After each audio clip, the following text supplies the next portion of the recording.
Assalamualaikum warahmatullahi wabarakatuh.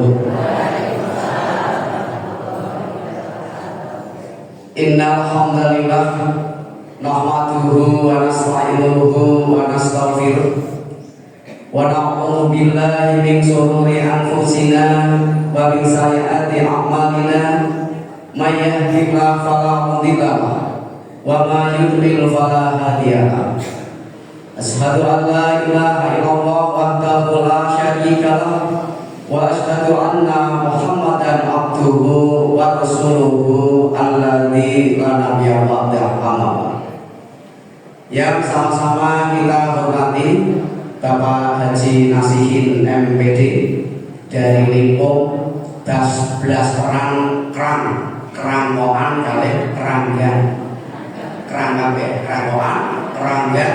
Jadi ini Bapak Nasihin menjelaskan.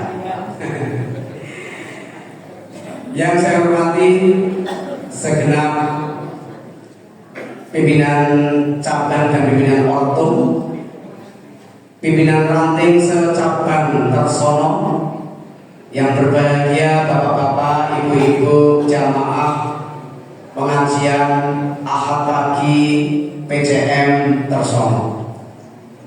Pada pagi hari ini kita tidak bosan-bosannya untuk senantiasa memanjatkan rasa terima kasih kita, rasa syukur kita kehadirat Allah Subhanahu wa Ta'ala yang masih selalu memberikan rahmat-rahmatnya pada kita semuanya, memberikan nikmat iman Islam, nikmat kesehatan, kesempatan, sehingga pada pagi hari ini kita semuanya masih diperkenankan dalam majelis ilmu pada Masjid Al-Ihsan ini. Selamat dan salam juga mudah-mudahan senantiasa tersampaikan pada uswah hasanah kita Nabiullah Muhammad sallallahu alaihi wasallam. Bapak Ibu yang saya hormati, sekarang bulan November di minggu pertama memasuki minggu kedua. Bulan ini adalah merupakan bulan yang sangat bersejarah untuk Muhammadiyah, karena di bulan ini nanti tepatnya tanggal 18 Muhammadiyah berulang tahun yang ke-113. Itu artinya persyarikatan kita ini sudah sangat dewasa kalau diukur dengan usia manusia.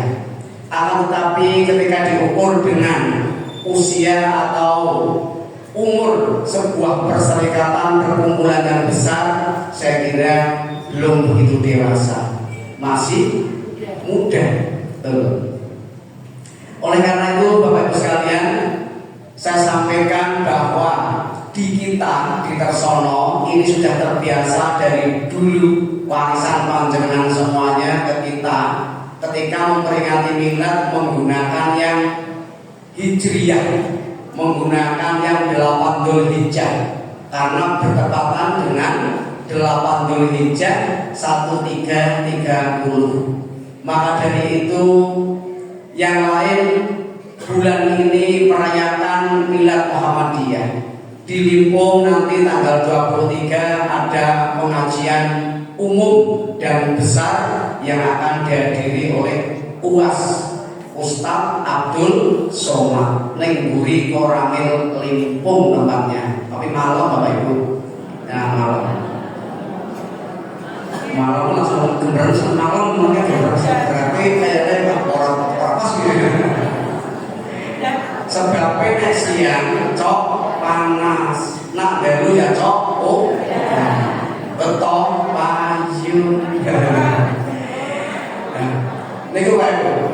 Nah di kita di Tersono karena biasa memperingati milad itu di Hijriyah, kemarin nikah masal ya, dan alhamdulillah ngantennya tiap pagi sudah ada di depan lagi ngopi setiap bulan ini, berarti malah aktif ngaji. Maka tahun ngaji mudah-mudahan program nikah masalnya yang daftar banyak banget seperti ini meriahkan itu seperti pakai rame. Untuk bulan November ini kita akan memperingati hanya dengan pengajian yang cukup sederhana, mengundang pimpinan pusat. Sederhana betul? Sederhana.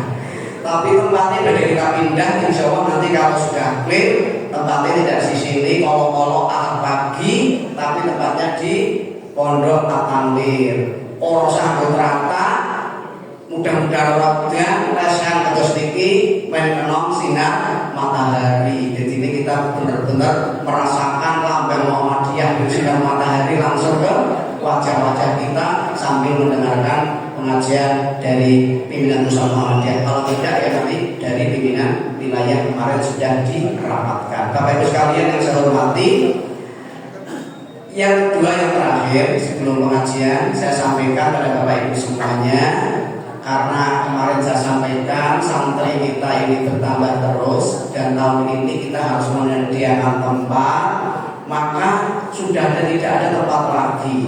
Di lokasi SMP hanya ada satu tempat gedung yang cukup besar yang di selatan yang disebut dengan gedung laboratorium. Kemarin sudah kita survei bersama dari pimpinan cabang dan pimpinan ranting, ternyata sudah sangat tidak layak, membahayakan nyawa para santri. Jangan main ojo ambruk nantinya ya. Maka dari itu hari ini nanti kita akan kerja bakti semua warga Muhammadiyah secabang tersono untuk menurunkan genteng, kemudian menurunkan tusuk reng. Oleh karena itu, bapak-bapak yang hari ini ada waktu atau dilegokan waktunya, kita pakatkan waktunya, insya Allah setengah hari selesai. Nanti kita bareng-bareng kerja bakti di sana sambil silaturahim warga Muhammadiyah secabang tersono, orang dalam pengajian tapi dalam kerja bakti. Ibu-ibu nek boten saged nggih saged mriko nyangking. Nek napa nggih? Sampai nyangking. Nek boten saged nyangking nggih donga saking griya mugi-mugi segerakan dipun paringi lancar, boten oyos-oyosan. Niku nggih penting. Maka Bapak Ibu, dua hal yang saya sampaikan. Nanti setelah ini Bapak kita akan bangun pondok itu dan alhamdulillah di sana sudah ada amplop yang nanti akan diberikan ke pimpinan ranting. Mohon diisi semaksimal mungkin. Nah saya kebagian tulisannya 5.000 ya jadi mau tambahin 5.500 gitu. Nah saya tulisannya sekolah yang tambahin 11.000, saya tulisannya 20.000 yang ditambahin 21.000 ini kalau jodoh dicolong jadi 19 tahun. Ini kalau cuma kita bagi. Selanjutnya pun yang ada amplop lagi titipan dari Sikalong TPI. Tapi karena hari ini berbarengan dengan amplop cabang, mohon maaf Pak Haji Asari, kita pending pembagiannya minggu depan. Men orang bareng-bareng kok ibu-ibu bapak-bapak bingung. Kok keseliru malah mau syarat dibona ayuan pondok dan bawa karena malah cilik. Bahkan nggih kersane boten bingung barang-barang loro malah nggih sing endi dan mungkin monggo menawa tambah mengerti yang loro nas tunggal mawon mangke gantian. Nggih. Maka Bapak Ibu sekalian tetap semangat, ampun ngantuk ibu-ibu wingi wis nang arep iki rada mundur sithik boten apa-apa nek ngarep kecepatan nggih. Mangke insyaallah saged menerima ilmu yang diberikan oleh Bapak Haji Nasihin. Insya Allah jam 7 tetap kita nanti selesai. Assalamualaikum warahmatullahi wabarakatuh. Maturun atas sampun. Pelajaran acara yang berikut pemusan mantan panjenengan Bapak Ustaz Haji Nasihin MD kalau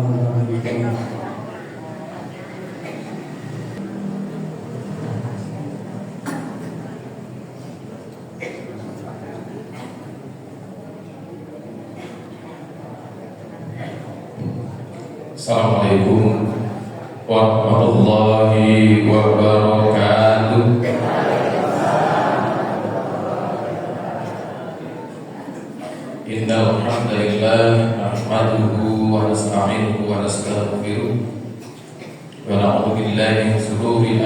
أنفسنا ومن سيئات أعمالنا من يهد الله فلا مضل له ومن يضلل فلا هادي له أشهد أن لا إله إلا الله وحده لا شريك له وأشهد أن محمدا عبده ورسوله لا نبي بعده اللهم صل وسلم وبارك على محمد وعلى آله وأصحابه أجمعين. يا أيها الحاضرون رحمكم الله اتقوا الله حق تقاته ولا تموتن إلا وأنتم مسلمون. Para ibu, para bapak, jamaah pemirsa pagi rahimakumullah. Saya pimpinan cabang Muhammadiyah, pimpinan cabang Aisyah, lan sedaya rukun ugi aum wonten ing pimpinan cabang Muhammadiyah Tosoro ingkang hormat. Semoga kita tansah menjalankan rasa syukur kita dumateng Allah Subhanahu wa taala. Bila kesempatan injak menika kita saged rawuh. Kita saged netepi undangan saking pimpinan cabang Muhammadiyah Tosoro. Para ibu, para bapak hadirin rahimakumullah, rawuh kita wonten ing masjid menika insyaallah dados tunggalipun sarana kangge tambahi tingkat keimanan dan ketakwaan kita, tingkat persaudaraan dan kekeluargaan kita. Bapak-bapak nami ningali ibu-ibu itu luar biasa. Luar biasa itu. Saya ningali Pak Ibu ini. Beberapa ibu itu bukan saudara mungkin, tapi teman satu selimut, satu jarit. Yang di depan ini di mana-mana nih jaritan kan? Jarit cici gua, wong pirang-pirang. Jarit cici gua telu. Itu luar biasa. Jadi kalau di kesenian tradisional Jawa itu ada apa namanya? Kepalanya 3, kakinya 4, ekornya 1. Nomor ini barongan. Barongan itu kepalanya 3. Ini segini sekarang. Niku melakukan angin rokok gampang. Ini karena dengan iringan musik itu melakukan pena. Itu gambar bahwa kadang-kadang dalam satu keluarga itu kepalanya banyak, keinginannya macam-macam. Tapi kalau diiringi dengan alunan yang baik, maka keluarga itu menjadi keluarga yang baik. Niku sarung isi tenda. Mudah-mudahan dapat pahala dengan betul jarit. Niku jarit 1, 2 tahun niku nggih wonten betul jaritan. Alhamdulillah.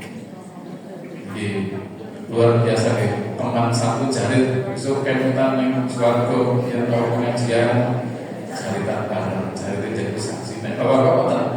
Bener.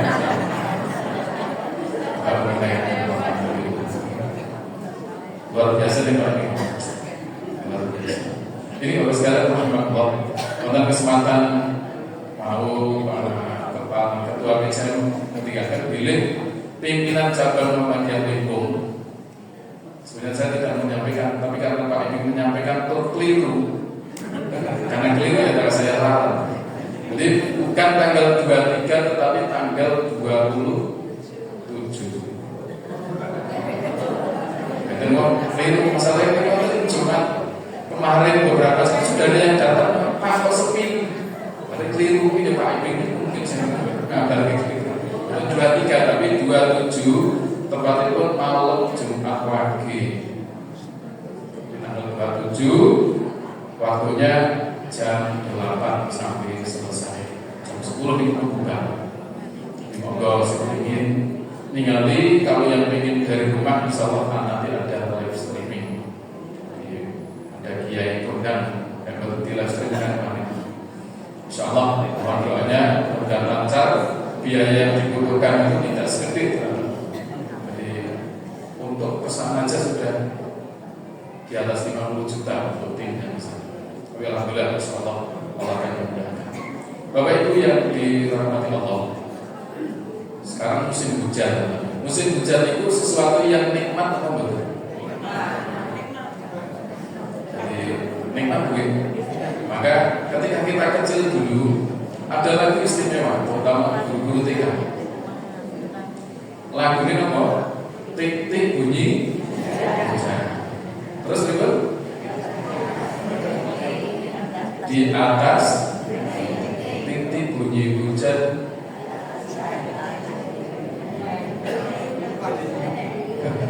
Niku insya Allah semuanya hafal.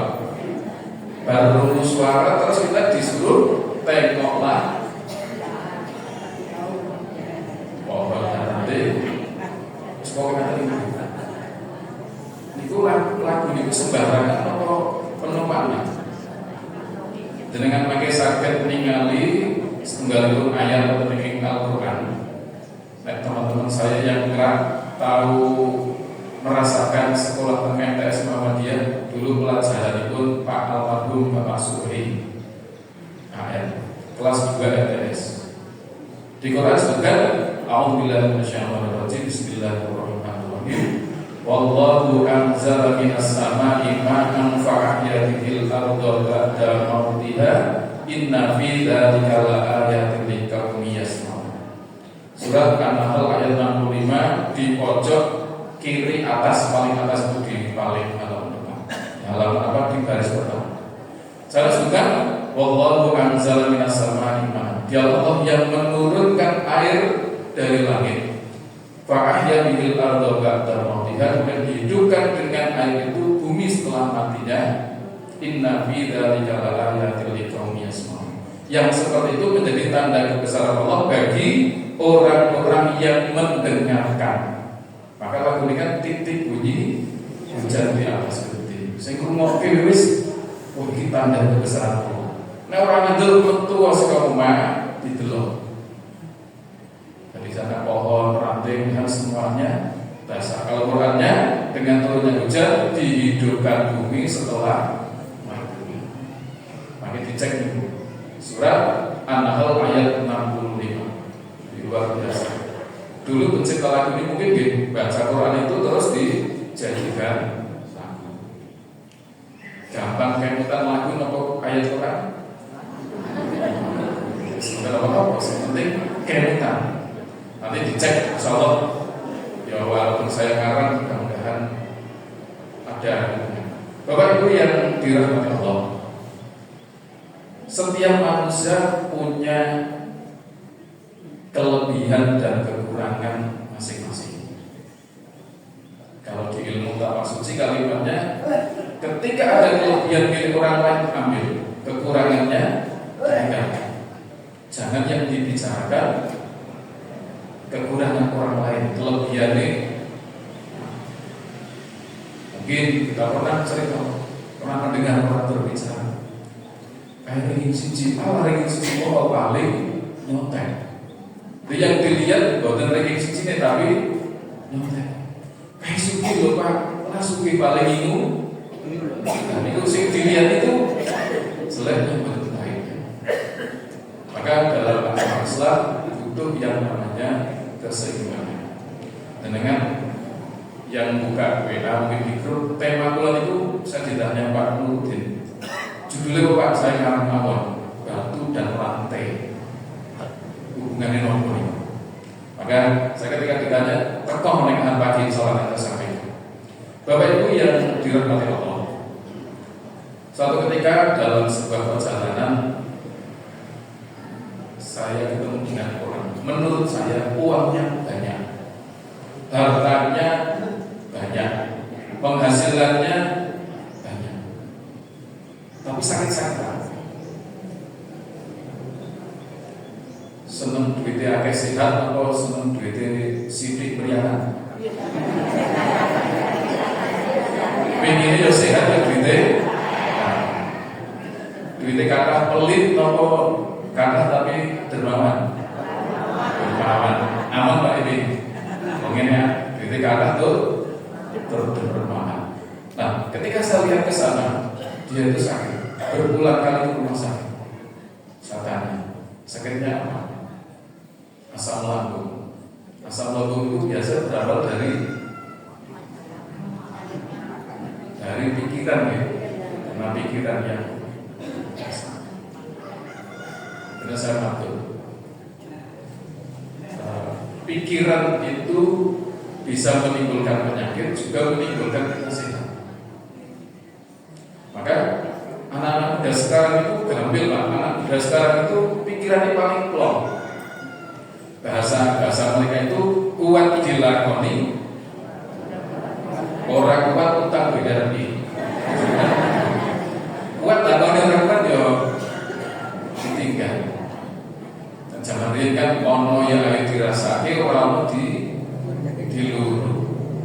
Jadi pikiran itu menentukan kita mau sehat atau tidak. Kemudian karena beliau itu dulu murid saya, jujur saya belum ceritakan apa persoalan.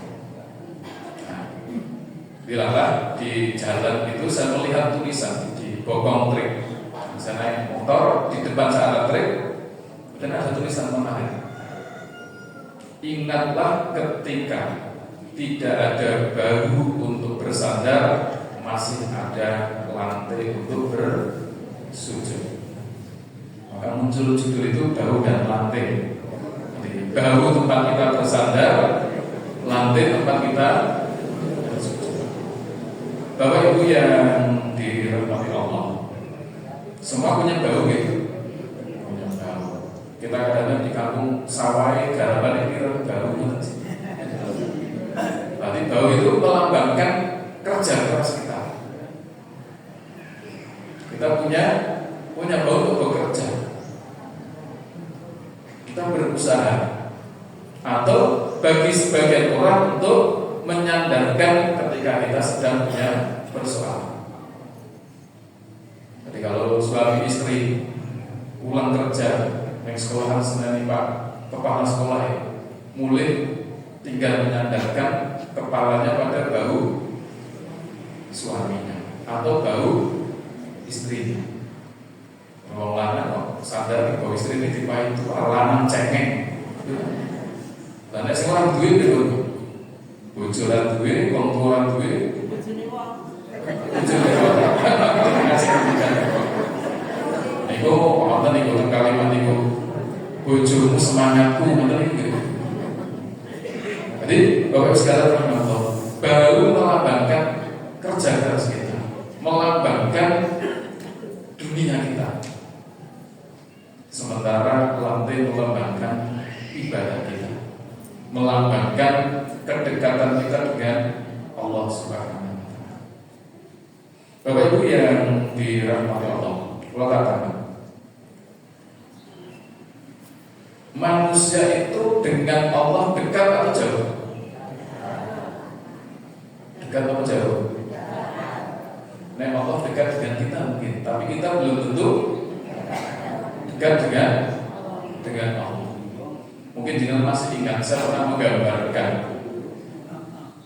ketika kita datang dari rumah, kita lewat ada mesin ATM, atas bagi ATM gitu. Ada mesin ATM.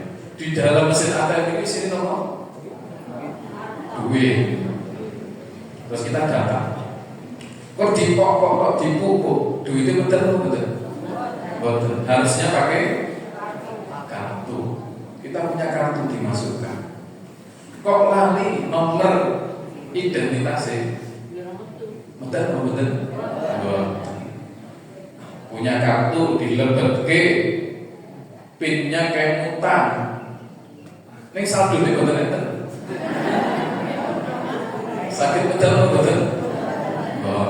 Dan ini menggambarkan kita dekat dengan Allah. Kalau mesinnya dekat dengan kita, tapi kita tidak punya apa, kartunya ada, pinnya ada, saldonya betul ada. Isinya ya mohon maaf. Saldo ada. Ini harus ada. Nah, kapan seorang hamba itu paling dekat dengan Allah? Kapan Pak? Kita merasa kita itu dekat dengan Allah. Pada saat teman Bu, nek sholat itu kemputan Gusti Allah kok kemputan pemean sing durung ditasi. Kadang-kadang golek napa jenenge sendok ilang siji terus sholat kemputan. Kapan kita dekat dengan Allah? Pada saat sholat. Sholat yang dari takbir sampai salam. Kapan kita dekat dengan Allah paling dekat? Pada saat sujud. Maka temuannya itu sholat jenazah dia nonton sujud ini. Sholat jenazah kalau nonton sujud ini itu kan lagi. Dan baru ngantuk langsung yang lagi. Nonton gak sujud sebagai sholat jenazah atau sujud. Nah, paling dekat dengan Allah itu pada saat kita sujud. Aqrabu ma yakunu abdu min rabbihi fa huwa sajidun. Dekatnya seorang hamba dengan Tuhan kapan? Pada saat dia sujud. Ketika sujud, apakah kita sudah pernah merasa dekat dengan Allah? Mun proses cekap kali bisa dari pada saat sujud.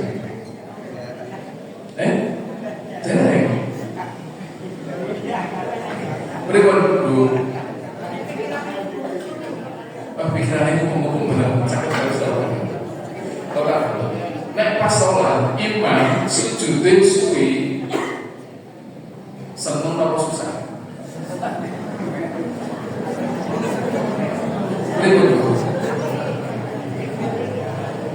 Nek rasa bahwa dekatnya seorang hamba dengan Tuhannya, aqrabu ma yakunu abdu min rabbihi fa huwa sajidun. Dekatnya seorang hamba dengan Tuhannya adalah pada saat sujud. Kudune nek imam sholat terus sujudnya lama, senang. Nek kenyataannya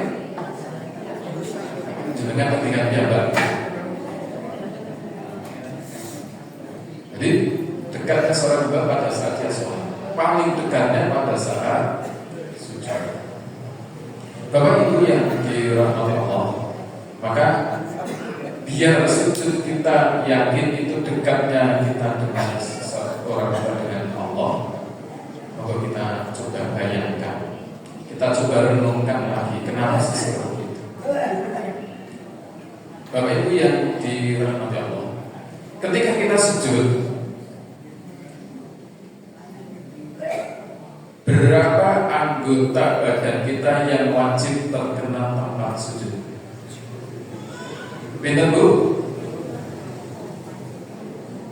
Ketika kita sujud, berapa anggota badan yang wajib kena tempat sujud kita? Tuh, 7. Nomor enggak? Ini jari kita. Terus 2 telapak tangan kita. Terus 2 lutut kita. Terus 2 ujung kaki kita atau jari-jari kita. 7 itu wajib. Itu menggambarkan Bapak sekalian bahwa ketika sujud itu bersatunya pikiran, bersatunya hati, bersatunya visi kita untuk menghadap Allah Subhanahu. Jadi pamane sholat, terus tangan kita tidak disentuhkan ke tempat itu, sujudnya sah atau betul? Nah itu salah. 7 anggota. Jadi bersatunya pikiran, hati, kemudian fisik kita, fokus semuanya menghadap Allah Subhanahu wa Ta'ala. Sambil kita berdoa, Subhanakallahumma Rabbana wa bihamdika Allahumma. Kita mensucikan Allah, kita memuji Allah, dan juga kita memohon ampun kepada Allah. Kira-kira pada saat sujud dosanya dipangapunten apa boten? Mudah-mudahan diampuni oleh Allah Subhanahu. Itu gambar kita. 7 anggota badan kita harus terkena tempat sujud. Berikutnya Bapak Ibu sekalian, pada saat sujud ini dahi kita boleh tidak tertutup oleh sesuatu. Angsal apa betul? Tadi oleh rambut itu dawa kibiak-kibiak, angsal apa betul? Atau ditutup dengan slayer, angsal apa betul? Sebabnya apa? Atau sholat malah nganggo topeng, isinya ora tau ning masjid. Ora tau ning masjid, kok isin karo imame nganggo topeng. Angsal apa betul? Itulah Bapak Ibu sekalian teman-teman.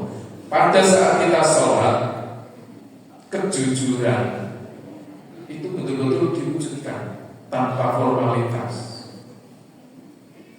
Betul-betul kita sholat itu ya apa adanya kita. Tidak ada yang menghalangi antara diri kita dengan Allah Subhanahu wa Ta'ala. Karena sangat dekat kita dengan Allah pada saat sujud. Tidak ada topeng, tidak ada kepalsuan, tidak ada dusta. Kita mengakui di sini. Maka yang ketika bersujud maksimalkan kita. Perkara nanti ada perbedaan khilafiyah. Pada saat berdiri kita mau sujud, yang menyentuh tempat sujud itu lutut kita dulu atau tangan kita dulu. Sing bener sebuti. Kalau di hadis ada yang lutut dulu, ada yang tangan dulu. Sing boten asal sirai ini. Jadi gol sirai, malah sirai sendiri sing boten asal. Jeduk. Nah, ketika kita sujud, tempat sujud kita itu paling nyaman ono gambare ono polos. Pas sujud ono gambare wong ayu. Ono gambare wong ganteng. Sijil sujud apa mboten? Ono kepikiran sing mboten. Pingin ya sing. Tapi kalau perkara di sajadahnya ini dikarpetkan ada gambar, tidak usah diprotes. Tidak usah diprotes. Alasan mas orang masjid kan masjid ono gambare. Itu bukan alasan organik atau yang lain. Jadi betul-betul murni kita wujudkan tadi satunya pikiran, perasaan, hati, fisik. Ini adalah kemurnian kita. Fokus kita hanya kepada Allah Subhanahu wa Ta'ala. Tidak ada yang insya Allah saat itu kita sangat dekat dengan Allah Subhanahu wa Ta'ala. Bapak Ibu yang dirahmati Allah, sujudnya manusia kepada Allah itu adalah wujud bahwa kita itu merasa kurang, merasa kita itu lemah. Maka mohon maaf, ketika kita sholat di dalam kelalen kudune rakaat wis 4 rakaat rumangsane lagi 3 rakaat atau kudune lagi 3 rumangsane wis 4. Maka kita caranya disuruh sujud sambil dunga berikutnya. Subhanalladzi la yanamu wa la yashkur. Maha suci Allah yang tidak pernah tidur dan tidak pernah mengantuk, tidak pernah lalai. Manusia itu kadang turu, kadang ngantuk, ya kadang lalai. Paling gampang itu lupa. Wis dalil inna al-insanu mahalul khataban. Manusia itu tempat salah dan lupa. Biasanya itu senjata ibu-ibu kan. Ibu-ibu janji kalau putrane itu tak tugas ke jajan nek ora ora rumah. Pekan rumah nanti sering kok nanti. Padahal orang mati anak mati niat kurang, lu anak kelaparan. Tapi anak kita itu kawitan itu tekan turun demo-demo terus Pak. Ibu jalan tugas ke ibu bawa dan lain-lain. Itu manusia. Allah tidak lupa, Allah tidak tidur, Allah tidak. Maka orang-orang yang berdoa pada Allah mesti terus semangat. Hari ini belum dikabulkan, mungkin besok. Besok belum dikabulkan, mungkin besok lagi. Karena Allah itu tidak lupa, Allah tidak lalai, Allah tidak tidur. Kalau kata-kata MH Najib itu, Gusti Allah boten sare. Jadi yang kita kerjakan semua demi. Dan itu pengakuan kita pada saat kita lupa, ya sudah kita sujud sahwi. Atau ketika kita baca Al-Quran, kemudian ketemu beberapa ayat, di situ ketemu ayat namanya ayat sajdah, maka disunahkan kita sujud tilawah. Jadi ya sekitar beberapa saat yang lalu saya ketemu dengan orang, terus dia itu cerita, Pak, ternyata yang Mekah itu sholatnya aneh. Nggak aneh dia, itu takbir langsung sujud, nggak ada rukuk. Jadi ketika baca ayat sajdah, imam itu takbir langsung sujud, padahal itu sujud tilawah terus bangun. Itu aneh Pak temanku. Lah ini benar terjadi, lah bingung Pak, yang ngadeg baik. Termasuk itu namanya sujud tilawah. Maka biasanya calon jamaah haji, calon jamaah umrah diikutkan, nanti ada namanya sujud. Atau yang tidak tahu kadang-kadang yang sebelahnya sujud, yang sebelahnya ruko. Nonton sing nanti ngalamin itu. Di kalau sebelah kanan ruko, sebelah kiri sujud, dan sing bener sing di. Karena sujud tilawah yang kita ikut sujud. Kalau betul sujud sanggup betul sholat itu tetap sah. Jadi ada hal-hal yang luar biasa, kita mengakui kebesaran Allah, ya kita sujud. Oke, Bapak Ibu sekalian hormat. Kemudian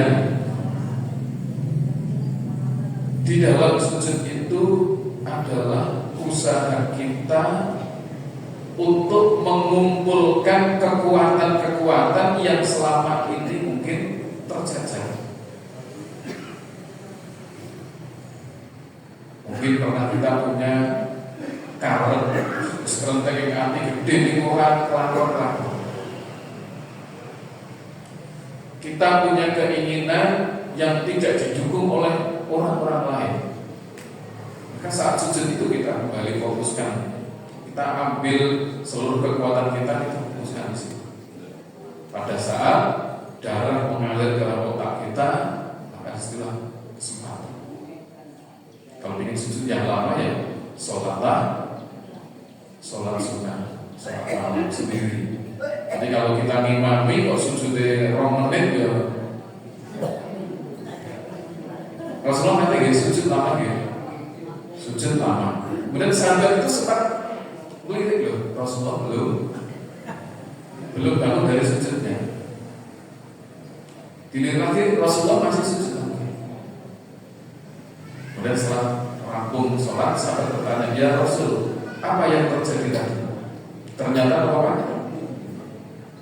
Cucunya itu naik ke punggungnya, maka Rasul tidak bangun, kemudian cucunya itu terjatuh. Jadi Rasulullah pernah seperti itu. Kalau kita berdoa, sholat waktu itu munggah di geger, pribon, cucu paling gaya. Rasulullah pernah seperti itu pada itu. Jadi kita sujud lama. Kemudian Bapak Ibu yang dirahmati Allah, kalau di sana ada bahasa namanya sujud adalah safety net jiwa kita. Jadi jaringan keselamatan terhadap jiwa kita itu adalah pada saat sujud. Maka layak bahwa sujud adalah tempat atau saat dekatnya seorang hamba dengan Tuhan. Bapak Ibu yang dirahmati Allah, sujud saja tidak cukup, maka butuh yang namanya usaha. Kalau hadis menyebutkan ikmal lidunyaka ka'annaka ta'isu abadan wa'mal li akhiratika ka'annaka tamutu ghadan. Berbuat baik untuk duniamu seakan-akan kita hidup selamanya. Berbuat baik untuk akhiratmu seakan-akan kita akan mati besok. Itu kalimat itu penyemangat apa pengendor? Jangan diwale lagi kerja ngapa paling esok mati mulai pria terus mati paling rebutan waris. Itu bukan penyemangat. Ya kita bekerja untuk dunia itu seakan-akan ya kita akan hidup selamanya, kita tidak mati. Kerja dengan semangat. Perkara hasil itu urusan.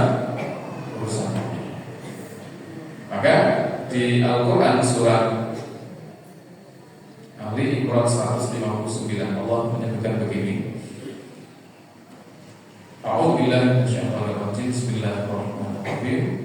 Fabima rahmatin minallahi linta lahum walau kunta faddan ghalidhal qalbi lamafaddu min hawlik fa'fu anhum wastaghfir lahum wa syawirhum fil amr fa idza azalta fatawakkal 'ala Allah innallaha yuhibbul mutawakkilin.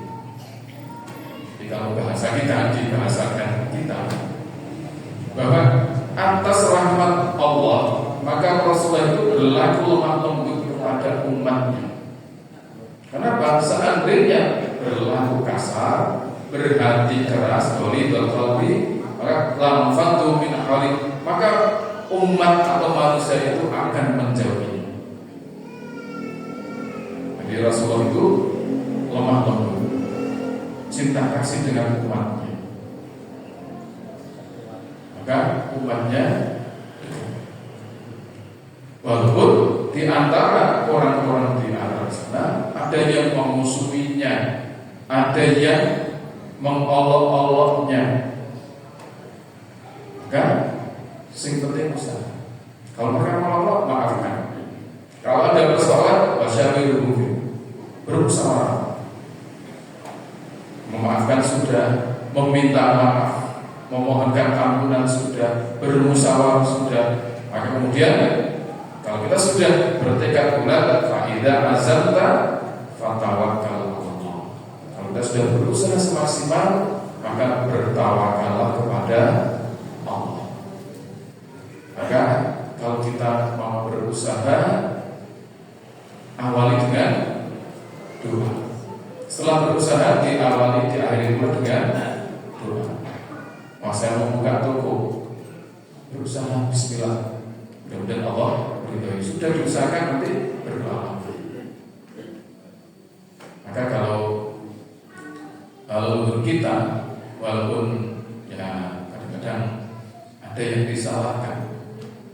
Dulu kan ketika Arnatul Pari kan diselamati, niat ini jadi dong maksudnya. Mau kalimatnya mau keliru, diselamati gue saja, itu yang tidak benarnya di situ. Kalau diniatin dongo ya doakan. Kemudian berusaha waktu di rumah MS panen di selamatin oleh kan ada yang sih. Jadi selamatin masjid kumpul, sholat kumpul, gelar godong.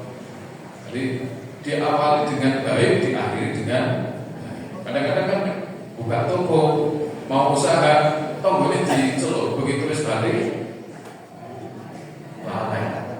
Arep utang mawon, mohon maaf, saya tidak ada uang. Lha ki orang duit setak duit oliver iki nek ngutangi sangat kenalan. Beda dengan Allah. Maka beda kita dengan Allah, bersandar pada manusia terbatas. Kadang-kadang pintunya tertutup, sementara bersandar pada Allah pintunya selalu terbuka.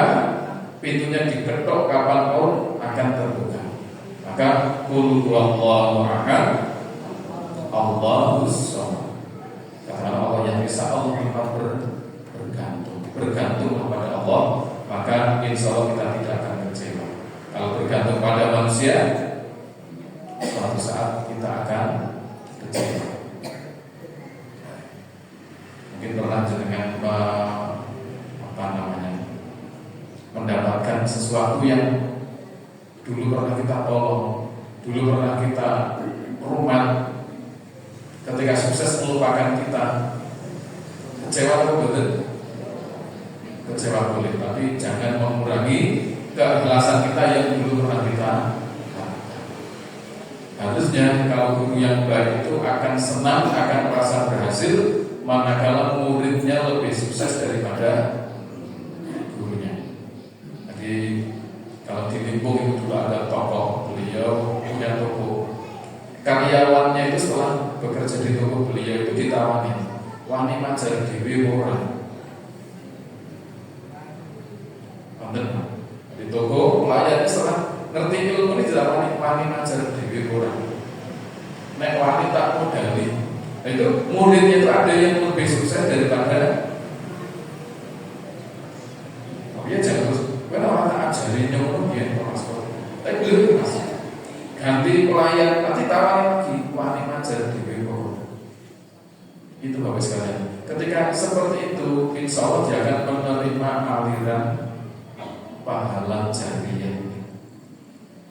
Maka hadis menyebutkan man sanna alayya sunatan hasanatan falahu ajruha wa ajru man amila biha min ghairi ayyus. Wa man sanna alayya sunatan sayyi'atan falahu wizruha wa wizru man amila. Jadi orang memulai kebaikan, orang memulai amalan yang baik diikuti oleh orang lain, dia akan mendapatkan aliran pahalanya tanpa mengurangi pahala orang yang mengamalkan. Kalau dia mengamali dengan keburukan, diikuti orang lain, ya dia akan menerima dosa. Nanti yang ini bisa dicek di Suara Muhammadiyah edisi ke-19 tahun lalu. Bisa ada pilihan dosa atau pahala yang kita dapatkan lewat sosial media. Kita pernah mengambil sesuatu padahal tidak benar diikuti orang lain, itu dosa. Dosa itu baik menjadi kenyamanan orang lain, itu. Maka Bapak Ibu yang dirahmati Allah, orang-orang zaman dahulu, kita yakin orang zaman dulu itu mau belajar sebelum berangkat pondok itu kan sowan kepada sesepuh ini, datang ke rumahnya mbah, dongake, minta doa restunya. Maka dia belajar itu mendapatkan ilmu yang manfaat, pulangnya belasan ini pun. Jangankan pada sibah-sibahnya kalau bapak ibu orang mesti pamit. Dan sekolahan kalau guru nih, zaman dulu katanya kan guru datang membawa tas, anaknya datang terus dibawakan tasnya. Nah saat ini ada guru anak rokok aja dimarahi gurunya ya karena masalah dan sebagainya. Jadi bapak ibu yang dirahmati Allah bisa matur, ketika tidak ada bahu tempat kita bersandar, ingatlah ada lantai tempat kita bersujud. Manakala kita sudah tidak ada kesempatan meminta bantuan pada hamba, pada manusia, selalu ingatlah kita memohon pertolongan kepada Allah Subhanahu wa Ta'ala. Iyyaka na'budu wa iyyaka nasta'in. Kita hanya meminta kepada Allah Subhanahu wa Ta'ala, dan tentunya permintaan kita diawali dengan kita menyembah kepada Allah Subhanahu wa Ta'ala. Jari tipun dikukut, berarti pun rambut ya. Jari tipun dibuka, berarti pun dipisah, sudah tidak tiga serangkai lagi lebih ikut. Dan apapun betul nanti semua. Mudah-mudahan apa yang kita lakukan selama ini, sujud yang pernah kita kerjakan saat ini bisa naik lagi, sujud kita lebih maksimal, doa kita lebih maksimal dan tembus ke langit, sehingga Allah akan mengabulkan doa-doa kita dan kita akan diampuni dosa-dosa kita, dan kita pada saat kita punya sesuatu maka berbuat baiklah kepada orang Bisa kita menjadi manusia yang jadi sandaran orang lain, bukan tempat kita bersandar kepada orang lain. Jadilah manusia yang bermanfaat untuk sesamanya. Khairun nasi anfa'uhum linnas. Mudah-mudahan kita semua menjadi manusia terbaik dengan bermanfaat untuk sesamanya. Dan apapun yang kita miliki, yuk kita korbankan. Yang punya uang, wakafkan uang. Yang punya waktu, wakafkan waktu. Yang punya tenaga, wakafkan tenaga. Sing ora duwe itu wakafkan doa. Jadi gampang ini, mohon doa restu dan 200-nya. Pokoknya doa restu dan 200-nya. Jadi doa dan uang.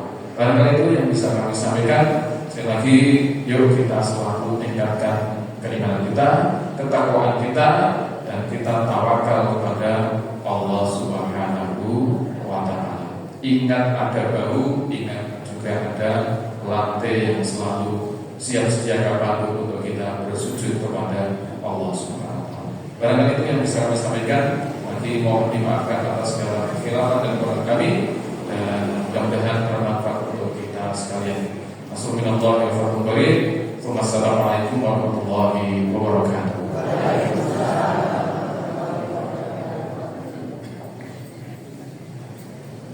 Mengatakan para bapak ibu kajian pagi yang menikah dan yang pun bangsa di nasi yang gede, mudah-mudahan dapat meningkatkan